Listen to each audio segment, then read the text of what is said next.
Assalamualaikum warahmatullahi wabarakatuh. Perkenalkan, nama saya Nur Sehat, Prodi PAUD, Pendidikan Anak Usia Dini, kelas reguler S1, mata kuliah Neuroscience pada anak, dosen pengampu Hairiyah MPD.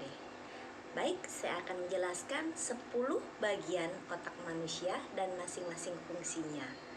10 bagian otak manusia dan masing-masing fungsinya adalah bagian otak dan fungsinya cukup vital bagi kelangsungan hidup manusia. Otak manusia adalah salah satu organ vital yang memiliki antonim serta fungsi paling canggih. Anatomi bagian otak manusia dan fungsinya yang utama. Yang pertama, otak besar. Sesuai namanya, otak besar disebut cerebrum.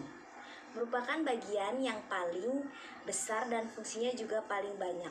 Permukaan luar otak besar disebut cortex cerebri, dan bagian inilah yang terdiri saat kita membayangkan gambar otak manusia. Baik, yang kedua adalah yang disebut lobus frontalis.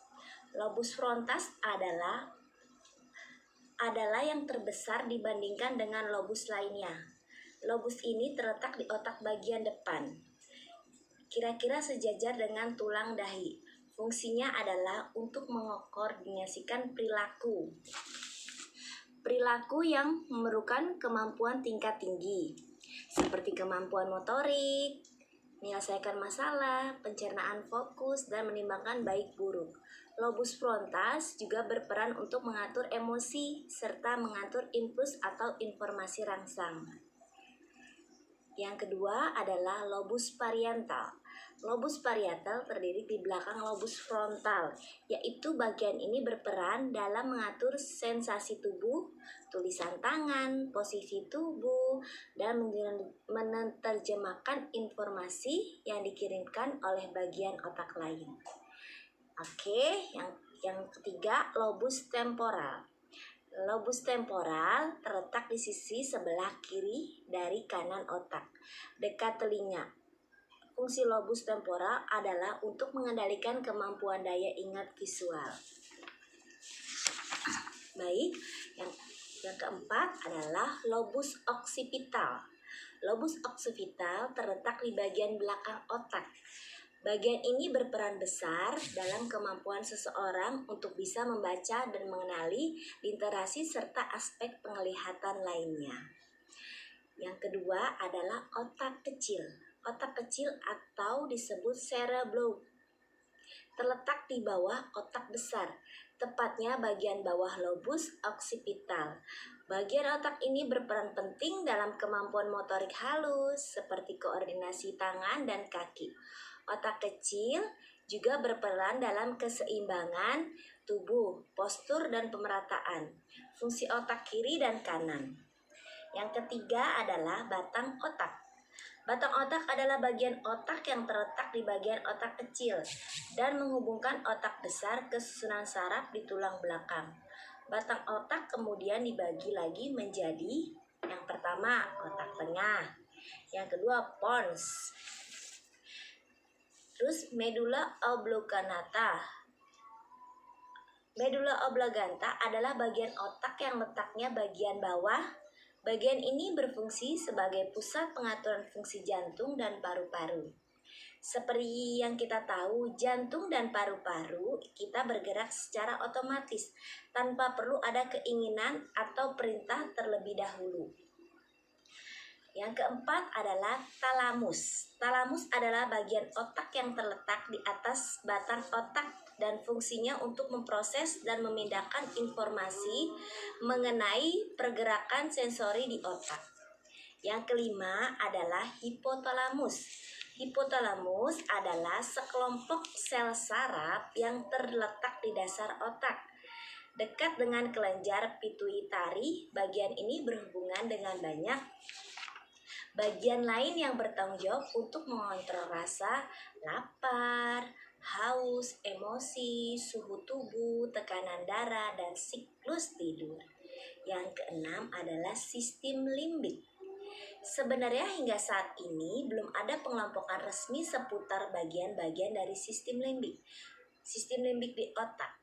Namun secara garis besar, sistem limbik terdiri dari 4 bagian utama, yaitu yang pertama adalah amigdala, yang kedua hipokamlus, yang ketiga bagian korteks limbik, dan yang keempat adalah bagian septa.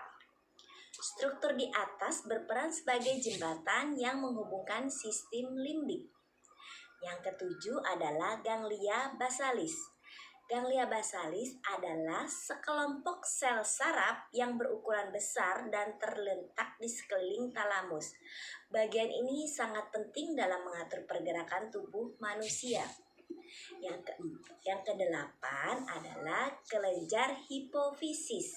Bagian otak ini terletak pada kantong kecil yang berada di dasar tulang tenggorok. Sela turcica, kelenjar hipofisis dihubungkan ke hipotalamus. Baik, yang kesembilan adalah kelenjar pineal. Kelenjar pineal itu terletak di belakang ventrikal ketiga. Fungsi kelenjar ini yaitu untuk memproduksi melatonin. Dan yang ke-10 adalah corpus callosum. Corpus callosum adalah serat saraf yang menghubungkan sisi kiri otak ke sisi kanan otak. Bagian ini menjadi jalur penghubung terbesar di otak yang terdiri dari lebih dari 200 juta serabut saraf. Fakta penarik seputar otak manusia. Ada banyak fakta seputar otak manusia. Sebagai organ tubuh yang begitu luar biasa, otak juga memiliki serangkaian fakta menarik yang sayang jika Anda lewatkan. Tahukah Anda jika manusia memiliki rasio ukuran otak banding besar tubuh yang paling tinggi di antara hewan bertulang belakang lainnya? Otak manusia itu memiliki bobot sekitar 1,5 kg. Volume rata-rata otak laki-laki adalah 12,74 cm. Volume rata-rata otak perempuan adalah 131 cm, 1931. Otak menyumbangkan sekitar 2% dari total berat badan. Sekitar 85% dari otak merupakan bagian dari cerebrum atau otak besar. Otak manusia memiliki sekitar 86 miliar sel saraf atau disebut neuron. Otak manusia juga mengandung miliaran serabut saraf, akson, dan dendrit. Neuron yang ada di otak terkait satu sama lain membentuk sinapsis yang jumlahnya hingga triliunan. Baik, sekian dari saya, penjelasan dari saya tentang 10 bagian otak manusia dan masing-masing fungsinya. Terima kasih, saya ucapkan wassalamualaikum warahmatullahi wabarakatuh.